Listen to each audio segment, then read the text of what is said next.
transition malienne à l'épreuve de la nuisance impérialiste, nouvelle illustration en cours à Bamako.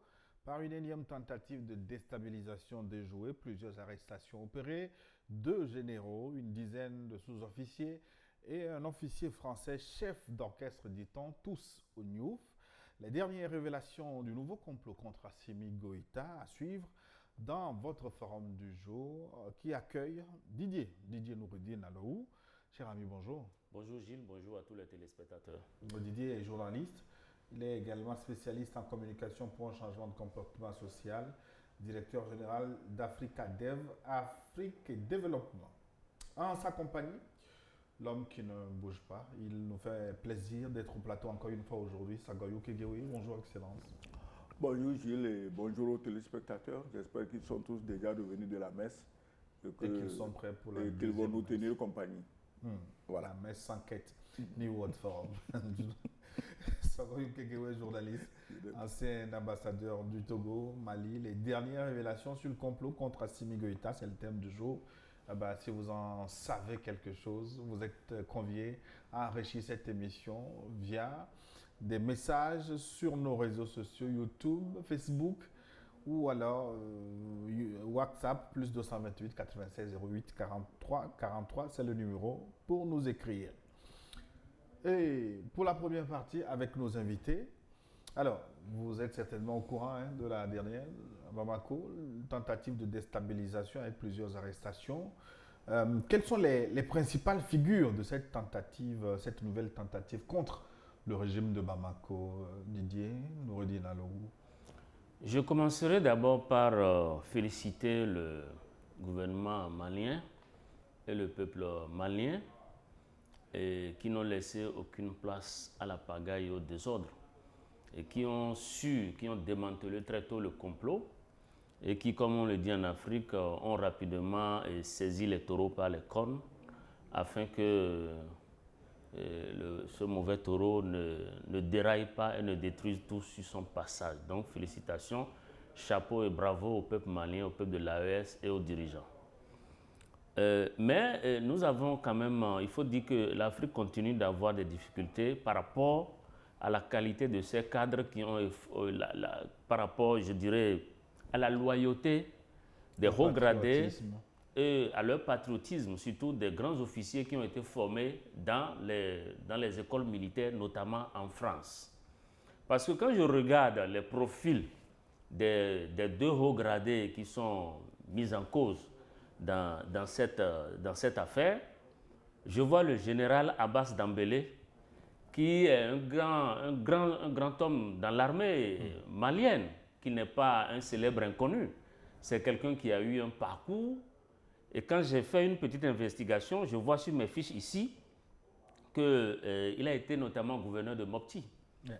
Et qu'il a dirigé quand même les forces spéciales. C'est lui qui a même monté, si vous voulez, ce qui est devenu aujourd'hui au Mali l'unité force spéciale. Et que c'est même lui-même, il est même fils d'un militaire, puisque son père était quand même le colonel Koré Dambélé, qui est ancien chef d'état-major.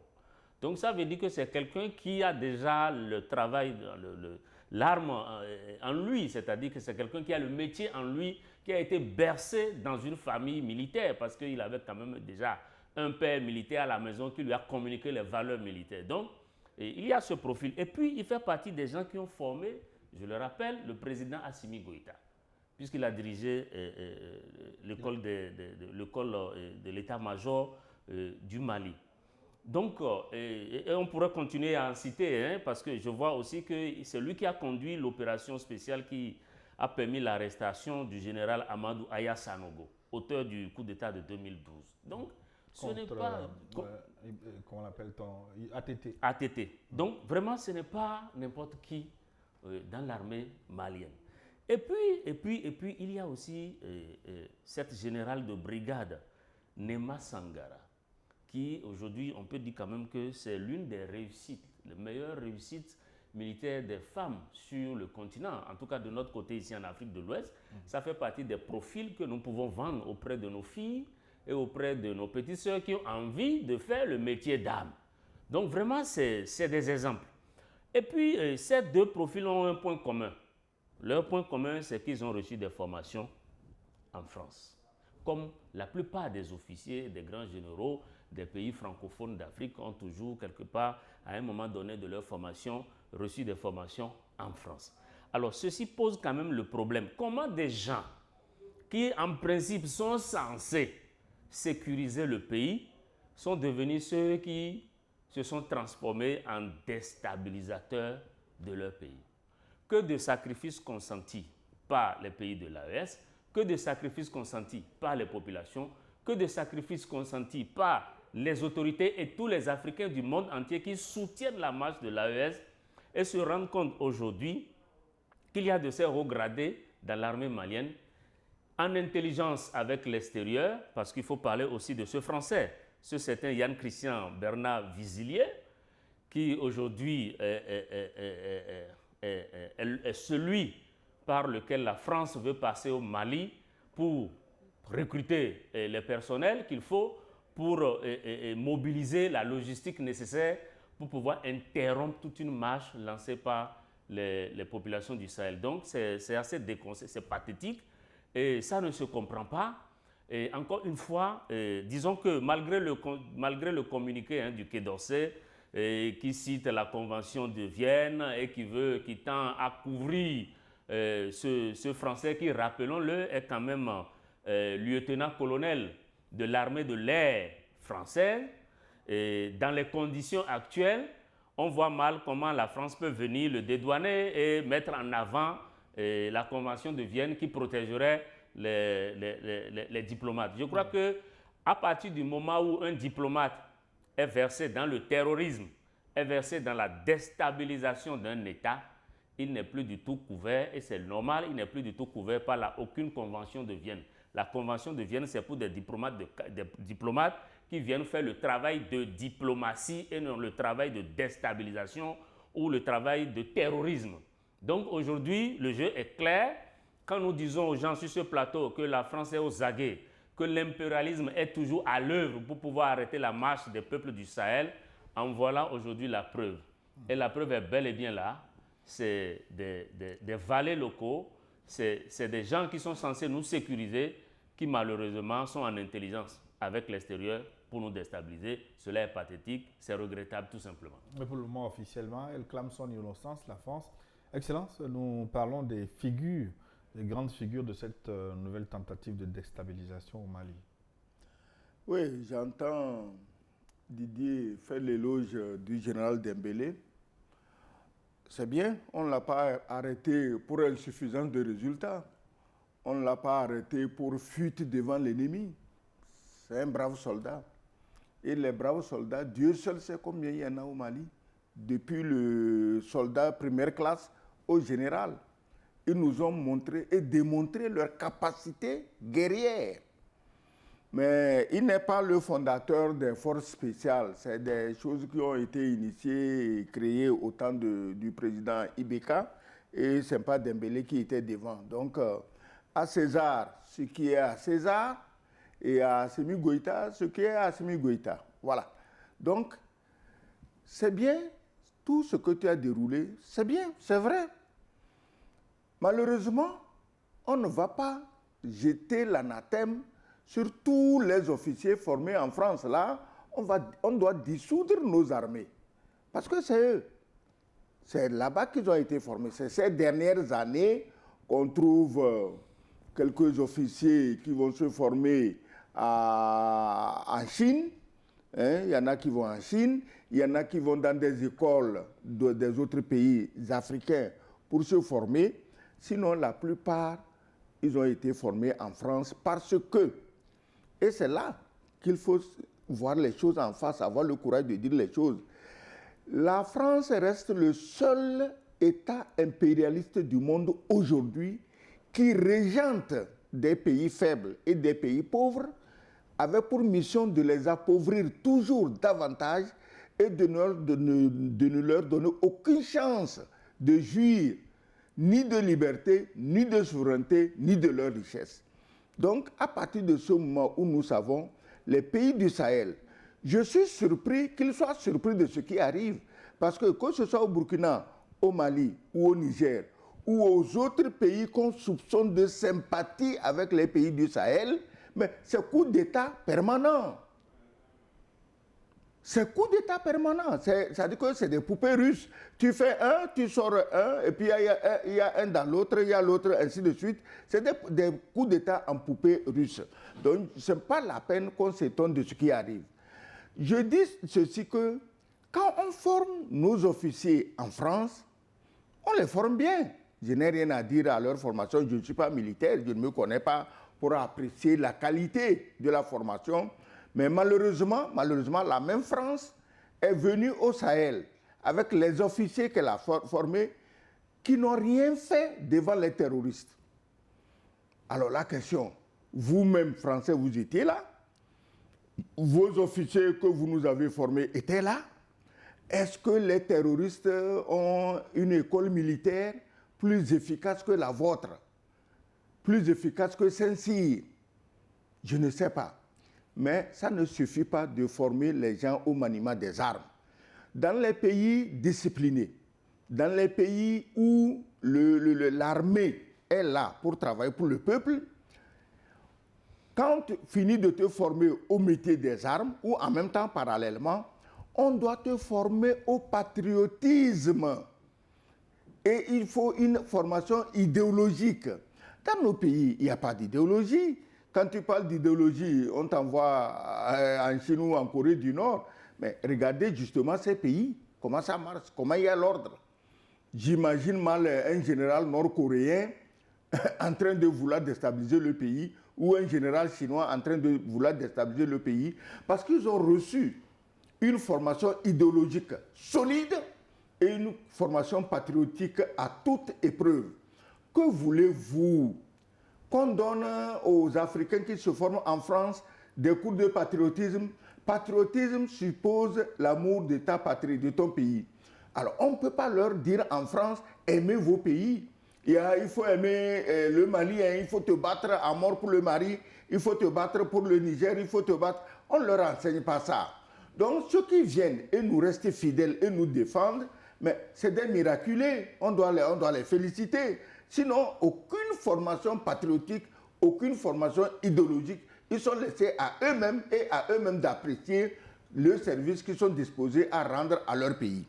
Donc, pour revenir aux différents acteurs de ce dernier coup d'État, moi, vous savez, quand il y a des choses comme ça, au départ, je suis calme. Parce que je me dis, puisqu'on les a arrêtés, c'est qu'on va les juger. Et si on les juge, la vérité sortira. Vous savez que dans ce genre d'affaires, bon, il peut y avoir aussi des innocents. Parce que, bon, hier soir, on m'a vu avec le général Didier Alou en train de boire un verre. On s'est dit, mais si Alou est dans un coup d'État, ça veut dire que moi aussi j'étais dedans. Peut-être c'est de ça qu'on a parlé hier quand on prenait notre verre. Or, ce n'est pas le cas. Alou a beau être mon meilleur ami, mais s'il veut organiser un coup d'État, il n'est pas obligé de me dire. Donc, moi, je suis convaincu qu'ils seront jugés.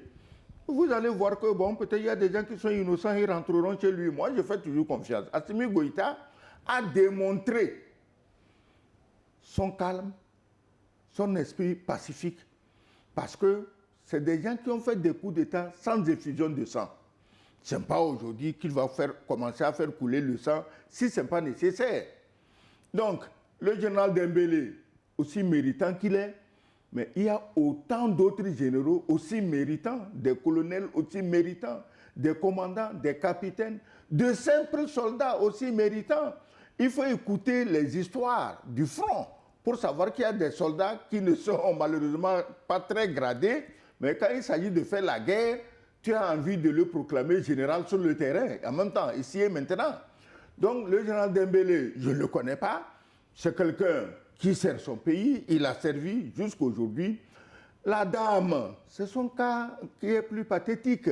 Parce que quand je la vois, cette dame, je me dis d'abord, mais dans un pays comme le Mali, majoritairement musulman, qu'une femme aille jusqu'au grade de général, comme tu l'as dit, voilà des images à vendre.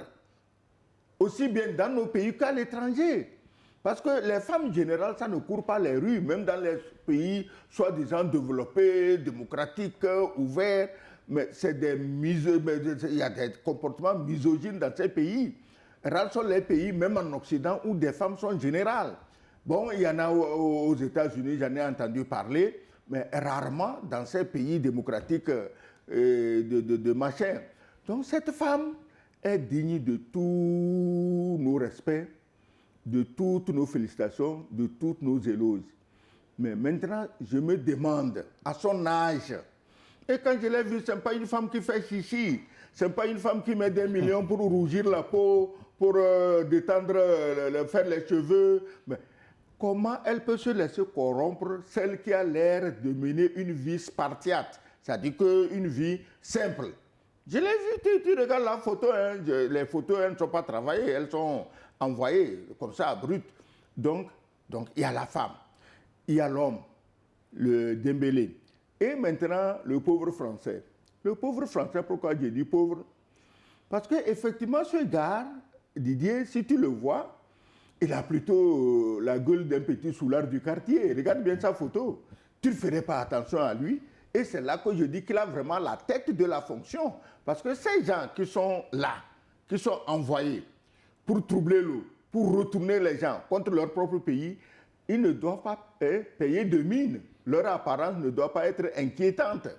Justement, on va parler de ce Français qui est présenté comme le chef d'orchestre de l'opération, on l'a vu à l'écran. Tantôt, il s'appelle Yann Vizillier. Oui. Dans son communiqué du Quai d'Orsay, il est dit que c'est un employé de l'ambassade de France à Bamako. Et dans les ambassades, il y a toutes sortes d'employés. Dans les ambassades.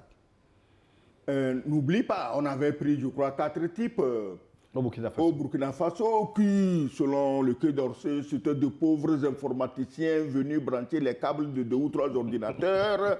Et on ne comprend pas que des gens aussi simples, aussi pacifiques soient arrêtés. Bon, heureusement, le capitaine Traoré ne se laisse pas chanter ces genres de bêtises. Parce que le temps où l'Africain était le doigt sur la couture devant le premier blanc venu, le temps là est révolu. L'Africain est aujourd'hui un homme comme le blanc l'est. Donc on ne peut pas distraire les gens avec c'était de pauvres informaticiens. Alors, tu as vu le prix auquel ils ont payé leurs informaticiens?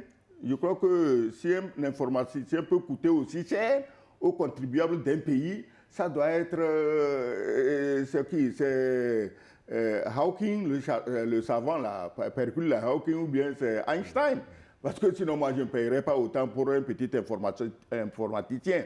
Donc, et le pauvre, je reviens encore sur le mot pauvre, parce que il est couvert par toutes. Je disais que dans les ambassades, il y a tout le monde. Il y en a qui sont venus comme garçons d'entretien, pourquoi pas. Il y en a qui sont venus comme cuisiniers. Il y en a qui sont venus comme pour la sécurité. Les ambassades étrangères dans nos pays ici, elles ont leur service de sécurité. Les Américains sont carrément gardés par des militaires américains, ce qui est normal. Parce que dans un pays, si tu te reposes sur la sécurité intérieure de ce pays, le jour où il y aura des troubles, tu seras surpris. Il est normal que chaque ambassade soit sécurisée. Seulement chez eux, nos ambassades, nous, on n'a pas amené de militaires là-bas. Est-ce que c'est nous qui ne voulons pas ou c'est eux qui ne veulent pas? C'est un autre sujet que je ne vais pas aborder ici. Donc, il y a tout à l'ambassade. Et si tu as le statut diplomatique, tu es respecté comme diplomate, il n'y a pas de problème. Le diplomate a pour mission de fluidifier, de rendre libre, graisser les relations entre 2 pays. Est-ce que tu comprends? C'est le travail de faciliter les relations, qu'elles soient politiques, diplomatiques, militaires, commerciales, entre 2 pays. Maintenant, si toi, diplomate, on te prend en pleine activité de subversion, mais tu ne réponds pas à la définition des diplomates. Là, tu n'es pas venu pour faciliter les relations entre la France et le Mali, mais tu es venu pour tuer des Maliens afin que ton pays, la France, continue à s'engraisser du sang, des larmes et de la sueur de tout un peuple. Vous l'avez fait depuis plus de 100 ans, vous n'êtes pas rassasiés. Malgré cette exploitation éhontée sur 14 pays réduits en esclavage et à la pauvreté éternelle, vous êtes le pays aujourd'hui le plus affamé en Europe. Et comme vous êtes affamé, vous redoublez de hargne et de fureur dans votre envie d'exploiter les Noirs. Mais les pays du Sahel doivent savoir que les coups d'État seront permanents. N'allez jamais dormir que c'est fini. Traoré, si on devait nous dire combien de tentatives il est su par jour, mais on allait attraper des vertiges. Et Assimi Goïta, chez lui, apparemment, c'était calme. Mais regarde ce qui se passe. On est en train de creuser les trous sous ses pieds. Tiani, c'est le même schéma. Donc, aucun d'entre eux n'a le droit de dormir, de dire, bon, maintenant, c'est calme. Plus c'est calme, plus vous deviez vous méfier parce que c'est vos voisins, même africains, qui sont les gros bras, les sicaires de ces pays exploitants invétérés. Donc, moi, je dis que tu es venu comme diplomate, tu travailles comme diplomate, tu es protégé par toutes les conventions internationales comme diplomate. Mais tu es venu comme diplomate, tu te convertis au terrorisme, au projet d'assassinat contre un chef d'État. Eh bien là, qu'on nous explique clairement, si ça fait partie du cahier de charge d'un diplomate. Didier Alou, pour revenir sur le cas du Français interpellé, Yann Vézilier, la France estime que c'est un employé de l'ambassade et dénonce son arrestation et veut dialoguer avec le Mali pour voir plus clair dans cette affaire. Il est au poste depuis 1 an, dit-on, à Bamako, et il aurait eu le temps de dessiner un scénario, de recruter les personnes ressources et de tracer un scénario avec des armes et des renforts qui viendraient des pays voisins. Donc, ils étaient à une phase très avancée du projet de déstabilisation du Mali. Il y a une chose qui est assez extraordinaire qu'il faut prendre en compte, une ou deux choses. Lors de la dernière apparition médiatique du général Abdourahmane Tiani, il avait averti clairement les Nigériens que la menace n'était pas finie. Voilà. La menace n'est pas finie et qu'il faut redoubler de vigilance et de ténacité. Ça, c'est la première chose à prendre en compte. La deuxième chose, c'est la dernière conférence de presse du général français Thierry Burkhardt, où il disait qu'il n'y aura plus d'armée française apparente, qu'il n'y aura plus de base française apparente, mais qu'ils vont changer de méthodologie, qu'ils vont changer donc de méthode. Cela signifie quoi? Qu'on ne sera plus présent comme à l'ancienne, avec une base apparente, mais qu'on va changer de méthode tout en continuant à agir comme on avait l'habitude d'agir, c'est-à-dire atteindre les mêmes objectifs, mais avec une méthodologie différente. Et c'était quoi les anciennes méthodes? C'était quoi les rôles qui sont dévolus aux bases militaires avant? C'est justement ces genres de choses, c'est-à-dire que quand un pouvoir ne leur plaît pas, ils essayent de recruter des gens sur place, des élites sur place, dans l'armée et même dans l'administration et organiser des coups. Donc je pense que ce qui est fait aujourd'hui, ce Français, le gouvernement malien ne raconte pas des histoires. Si le gouvernement malien met le doigt sur ce Français, en tout cas comme l'a dit l'ambassadeur, nous verrons avec la suite. Et généralement, vous savez que quand les espions, quand on les arrête, il faut tout faire pour les extirper, pour ne pas que l'information soit divulguée. Et je crois que c'est dans cette manœuvre-là que la France est en sortant son fameux communiqué en disant que ce Gérard Vézilier serait couvert par la Convention de Vienne pour pouvoir l'extirper du Mali afin que le secret continue d'être mieux gardé. Sinon, si ce n'était pas le cas, eh bien qu'on le laisse, que les investigations aillent jusqu'au bout, et je compte sur les autorités maliennes pour ne pas le laisser leur filer entre les doigts, que les investigations aillent jusqu'au bout, qu'on apprenne plus sur comment ils sont organisés, comment ils sont en train de dérouler leur plan d'action et comment ils comptent avec qui.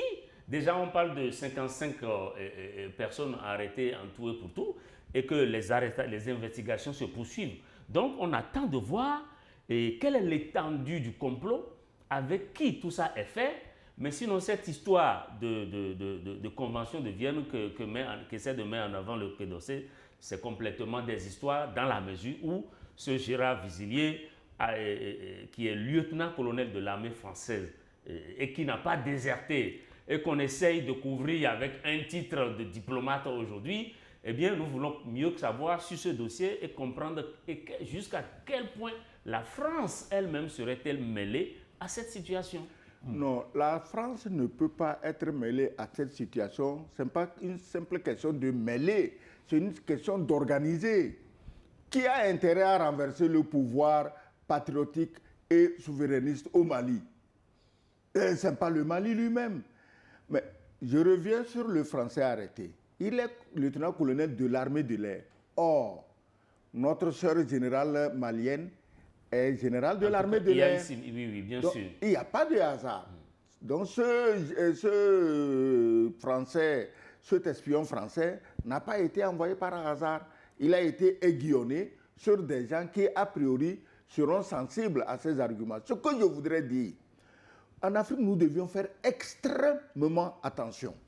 Vous savez, les gens qu'on envoie, les espions qu'on envoie pour retourner les gars, mais ce n'est pas n'importe qui. Les Européens, les Américains, les Russes, les Israéliens, mais quand ils recrutent leurs espions, ils recrutent les meilleurs parmi les meilleurs. Souvent même, c'est des contacts qu'ils connaissaient depuis lors de la formation. Oui, mais bien sûr, c'est dans les meilleures universités, à Yale, à MIT, à UCLA, mais c'est là-bas qu'on prend les meilleurs parmi les meilleurs. Alors, et ces meilleurs, il y en a, ils sont spécialisés dans quelque chose. Il y en a qui arrivent, il est spécialisé dans les questions religieuses. C'est comme, excusez-moi, c'est comme nos religieux ici. Le type, il prend la Bible et dans la Bible, il trouve un passage où il peut te convaincre de faire du mal. Dans la Bible, hein, il peut trouver un passage où ça lui permet même de coucher avec la femme de quelqu'un. Dans la Bible, il y a tout. Donc, ces gens sont formés pour connaître s'il est spécialiste des questions religieuses, aussi bien musulmans que chrétiens. On sait que les Africains sont très naïfs quand on leur parle de Dieu. Ah, Dieu est là, hein. Dieu va faire tout. Nous, c'est la volonté de Dieu. Mais celui qui ne te parle pas n'exécute pas la volonté de Dieu. Il exécute les intérêts de son pays. Donc on vient, on sait que les Africains sont très naïfs, on leur envoie les meilleures personnes formées pour retourner les gens contre leurs propres intérêts et ça marche. Ils sont pas, ce n'est pas les derniers, hein. Il y en aura. Hein. Alors nous parlons, il y a d'autres acteurs spécialistes de ce genre de manipulation dans d'autres pays. Hein. Et aucun pays ne fait exception, hein. Ce n'est pas seulement dans l'AES. Hein. Mais est-ce que les complotistes profitent d'une situation de contestation au Mali? Parce que ces derniers temps, on a vu quelques leaders sociaux et même politiques monter au créneau. On a vu même un certain parti politique à l'extérieur pour le départ de la transition, la fin de la transition au Mali, en érection. Est-ce que les complotistes ont profité de cette situation ou ce sont eux qui ont créé ou qui créent ce brouillage pour pouvoir faire passer leur complot?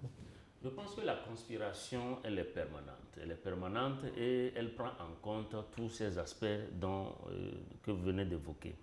Alimenter la contestation intérieure. Alimenter la contestation, et ce n'est pas pour rien. Vous avez vu que après les situations, après que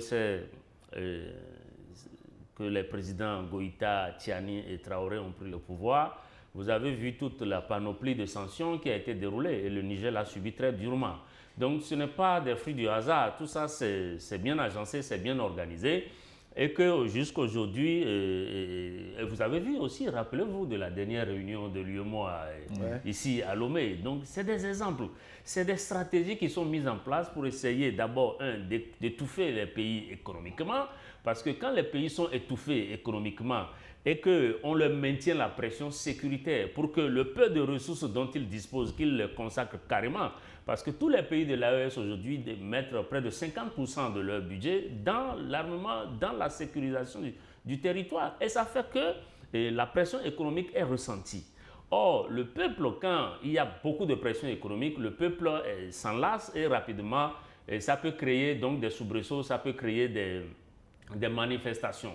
Alors, donc, c'est la logique de on fend le mur, on laisse les lézards entrer. Donc, c'est cette logique-là qui est appliquée aujourd'hui aux pays du Sahel. Donc, ils mettent tout en œuvre. C'est-à-dire que le schéma classique, c'est de serrer le pays économiquement, de lui mettre la pression. Parce qu'aujourd'hui, quand vous regardez les deux généraux dont vous avez parlé, ces généraux-là ont l'habitude, paraît-il, et ça, il faut qu'on le vérifie, de répandre autour d'eux que la situation sécuritaire n'est pas en train de s'améliorer au Mali, ce qui est tout à fait faux, puisque le Mali a repris Kidal et le Mali a neutralisé beaucoup d'acteurs terroristes, de chefs terroristes, ainsi que les autres pays de l'AES. Donc, vous voyez, c'est un peu cette logique-là, c'est-à-dire faire croire aux gens que la lutte sécuritaire antiterroriste ne marche pas, faire croire aux gens que sur le plan économique, ça n'avance pas, et pouvoir créer le chaos à l'intérieur et pouvoir mettre le cap sur donc, la déstabilisation. C'est un peu le schéma classique. Mais il y a un fait dont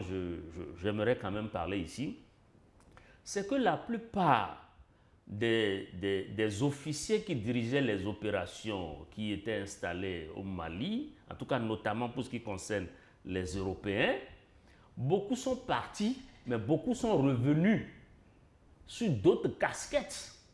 Et si vous regardez le site de Africa Dev, nous avions publié un article dans ce sens, un article qui, je crois, a été repris par un des sites très célèbres là-bas en Europe. C'est-à-dire que ces gens sont revenus et l'un des métiers dans lequel ils se sont reconvertis aujourd'hui, c'est la sécurité privée. Donc, la grande majorité des sécurités privées que vous voyez aujourd'hui dans beaucoup de pays africains et qui sont d'origine anglo-saxonne, ce ne sont que la plupart des agents de sécurité que vous voyez là, c'est des gens qui ont servi dans des opérations telles que Barkhane, etc. Donc, c'est des gens, ça fait partie justement de la nouvelle stratégie dont parlait le général Thierry Burka. Donc, je rejoins totalement le général Tiani qui disait que la menace n'est pas finie. La menace n'est pas terminée, elle change de mode opératoire, elle se réorganise et il faut que les Africains gardent les yeux et les oreilles grandement ouverts pour déceler le mal et savoir là où il faut appuyer. Excellent. Un sondage de la fondation allemande Friedrich Ebert, que vous devez connaître très bien, ayant opéré, exercé en Allemagne pendant plusieurs années. Ce sondage révèle que les Maliens sont satisfaits à plus de 90% de la transition. Alors pourquoi certains, au sein des partis politiques, au sein des associations de la société civile, à Bamako et parfois à l'extérieur, pourquoi ils demandent la fin de la transition et le départ de Goïta? D'abord, il faut reconnaître, à l'honneur de la fondation Friedrich Ebert, son honnêteté. Les Allemands y travaillent, c'est des gens sincères, c'est des gens sérieux. Est-ce que tu comprends? Quand il dit que plus de 80, combien pour cent? 90. 90% sont satisfaits. Je connais de la transition. Dans d'autres pays, on aurait dit qu'il y a à peine 5% qui sont satisfaits. Parce qu'après cette histoire, j'ai vu des gens sur les antennes. Oui, la sécurité, ça ne va pas. Depuis que Africa Corps, c'est-à-dire que les Russes sont là. C'est-à-dire que pour certains, c'est la présence des Russes qui crée l'insécurité, alors que c'est les Russes qui permettent aux gens de se défendre. Et c'est comme si, au moment où les Russes n'étaient pas là, il y avait la sécurité au Mali ou dans le Sahel. C'est les Russes qui vont aider les pays-là à mettre fin à l'insécurité dans le Sahel. N'en déplaise à ceux qui sont payés pour dénoncer la Russie, moi je ne suis pas payé pour, disons, faire les louanges de la Russie. Mais quand Friedrich Ebert reconnaît que 90% sont satisfaits, si c'est moi qui disais ça, on allait dire, ah voilà, c'est des gens de la Russie là, ça. Et ils veulent faire croire que tout va bien au Mali. Ces fondations allemandes, que ce soit Friedrich Ebert, que ce soit, comment on appelle ça, la fondation Hans Seidel, tous des fondations sérieuses. Quand elles sont dans le pays, elles font un travail de fond. Elles ne sont pas là pour défendre des intérêts malhonnêtes des oligarques français. Ce n'est pas possible.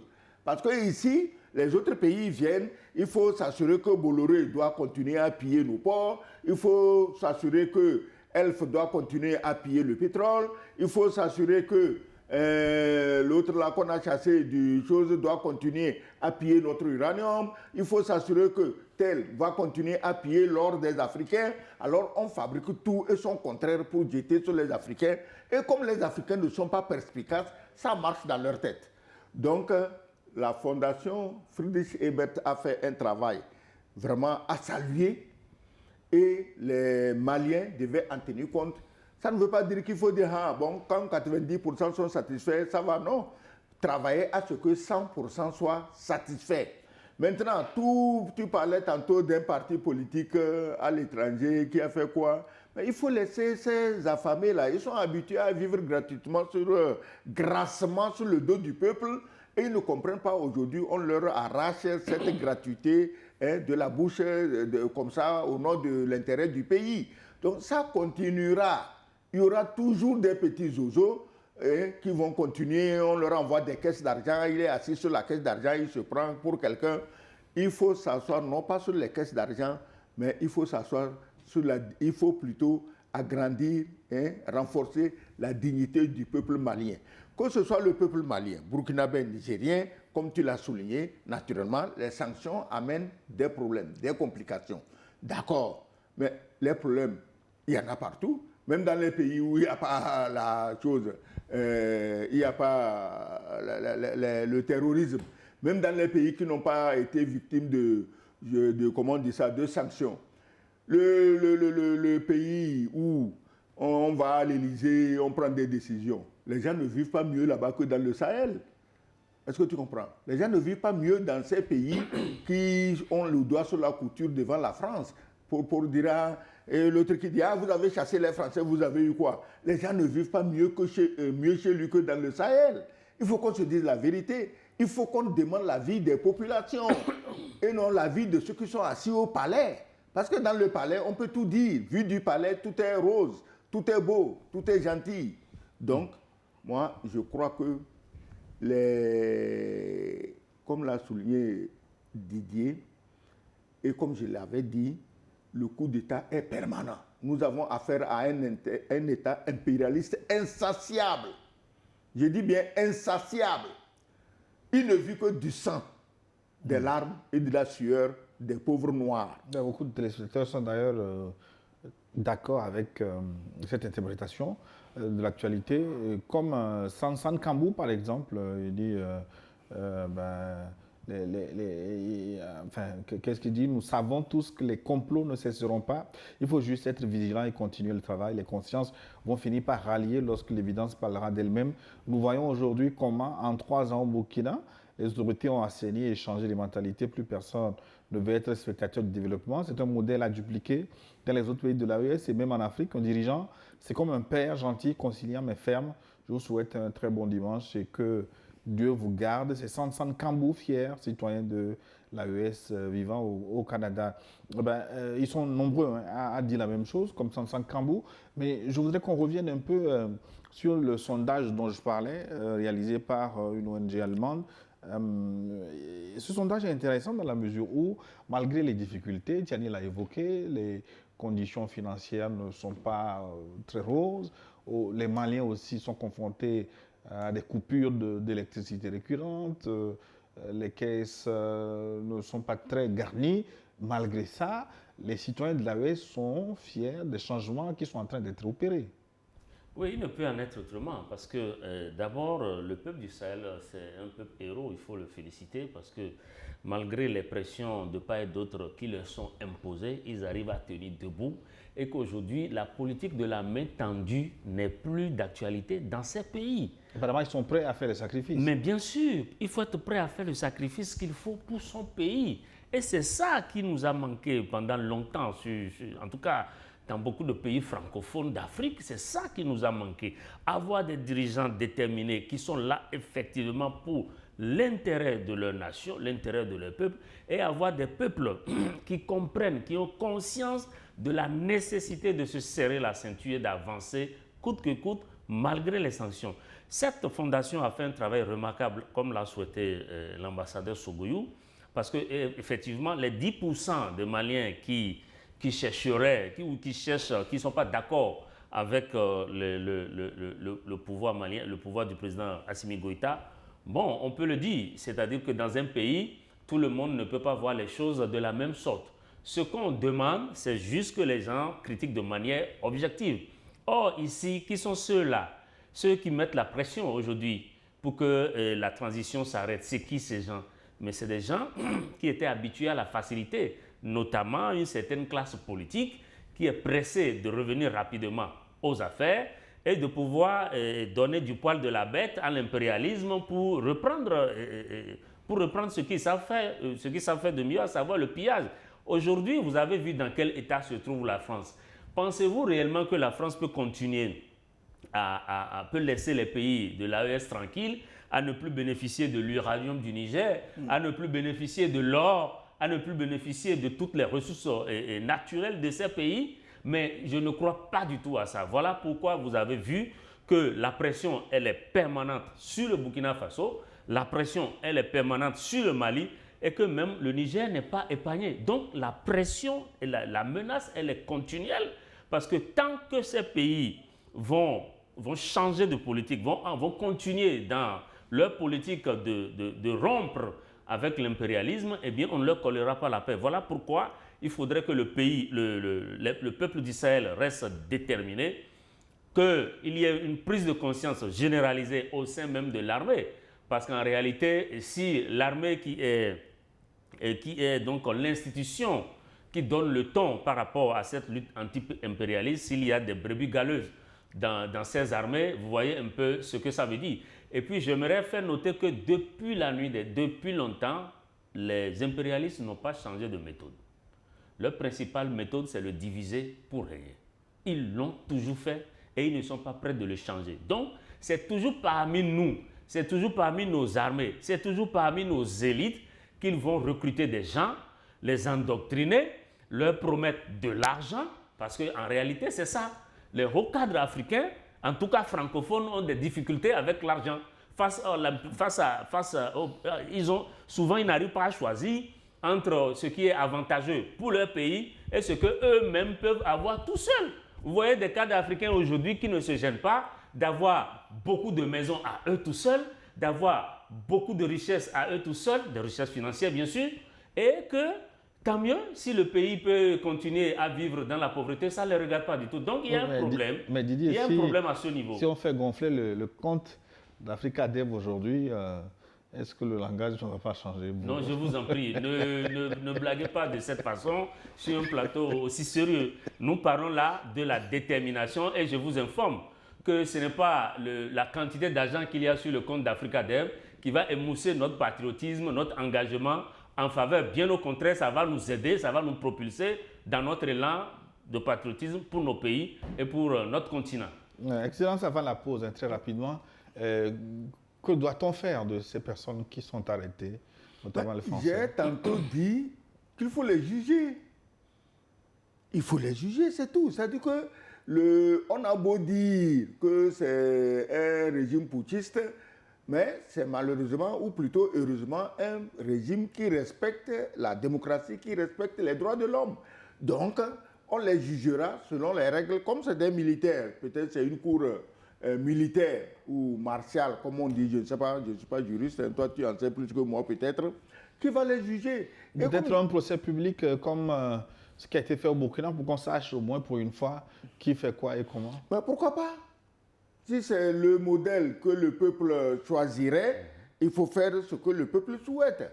Puisqu'il y a des gens qui trouvent qu'ils sont innocents et qu'on veut les tricher, quand on aura amassé les preuves dans les interrogatoires, dans l'étude des choses, bon, ils n'ont qu'à parler en public.